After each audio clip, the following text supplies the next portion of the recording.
વાલા ભાઈઓ અને બહેનો, આપ સર્વને લોગોસ બાઇબલ સ્ટડી તરફથી હું પ્રેમી સલામ પાઠવું છું.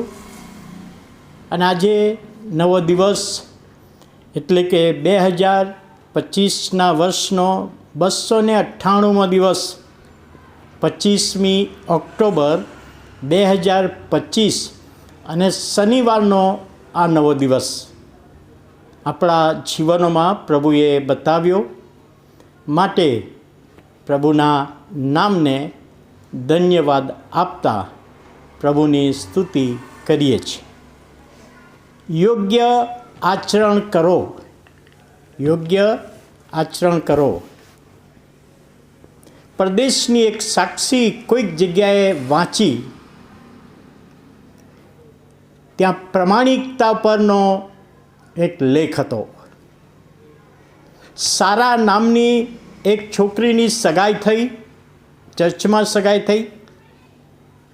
ચર્ચની બહાર નીકળી ત્યારે જે હોમલેસ પીપલ એના કટોરામાં $5ની નોટ નાખી, એણે મદદ કરવાના ભાવથી, અને ત્યાંથી પોતાના ઘરે એ સારા જતી રહી. હવે આ બાજુ પેલા હોમલેસ વ્યક્તિને એના કટોરામાં એક મોંઘા મૂલ્યની વીંટી જોઈ. આ વીંટી કોની હશે? કોઈકની પાસે એણે તપાસ કરાવી તો $4,000ની વીંટી, $4,000ની વીંટી.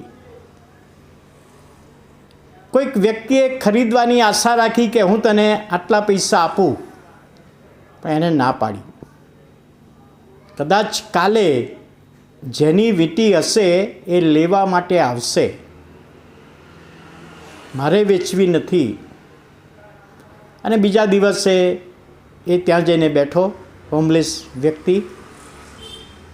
પેલી સારા અને એનો થનાર પતિ બંને એની પાસે આવ્યા અને કહ્યું કે ગઈકાલે આવું બન્યું છે, કદાચ તમારા કટોરામાં વીંટી પડી છે. અને પેલા હોમલેસ વ્યક્તિએ કહ્યું, હા, $4,000ની છે, મેં તપાસ કરાવી, મને સારા ડોલર મળતા હતા, પરંતુ મેં વેચી નથી, કારણ કે મારે તમને પાછી આપવાની હતી. અને આજે તમે આવ્યા છો તો આ વીંટી તમારા સગાઈની વીંટી છે, હું તમને પરત આપું છું.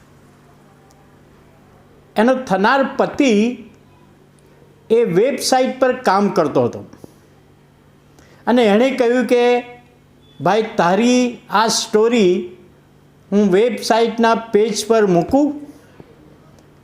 અને હોમલેસ વ્યક્તિએ કહ્યું કે મૂકો, મને કોઈ વાંધો નથી. અને પેલા થનાર પતિએ ફેસબુક પર એ આખી સ્ટોરી મૂકી. અને સ્ટોરી વાંચીને ઘણા બધાએ એને ડોલરમાં મદદ કરી. $1,90,000 મળ્યા મદદમાં. આવો પ્રમાણિક વ્યક્તિ, ગરીબ વ્યક્તિ, અને વીંટી પરત આપી. એમાંથી પોતાનું ઘર લઈ શક્યો, એમાંથી પોતાની ગાડી લઈ શક્યો. અને એ 16 વર્ષથી પોતાના મા બાપથી અલગ થઈ ગયેલો. કોઈક કારણસર મા બાપને ખબર નથી કે અમારો દીકરો ક્યાં છે. તો વેબસાઇટ પર એ સ્ટોરી વાંચીને એના મા બાપે એનો કોન્ટેક કર્યો અને 16 વર્ષે મા બાપ અને દીકરો ભેટ્યા. પ્રમાણિકતાનો જે આશીર્વાદ, કુટુંબ મળ્યું, ભૌતિક વાના મળ્યા, પણ જીવનમાં પ્રમાણિકતા તમે રાખો છો તો પ્રભુ એનો આશીર્વાદ આપે છે. ફિલિપીની મંડળીને પાઉલ પ્રેરિતે લખેલો પત્ર, 1 અધ્યાય 27મી કલમ. ખ્રિસ્તની સુવાર્તાને યોગ્ય આચરણ કરો. એકલી સુવાર્તા આપવાથી કામ થતું નથી, પણ એની સાથે, સુવાર્તાની સાથે આપણું જીવન પણ ઘણા બધા લોકો જોવા માગે છે. હોમલેસ વ્યક્તિએ પ્રમાણિકતા દર્શાવી અને પ્રમાણિકતાનું એને ફળને આશીર્વાદ મળ્યો.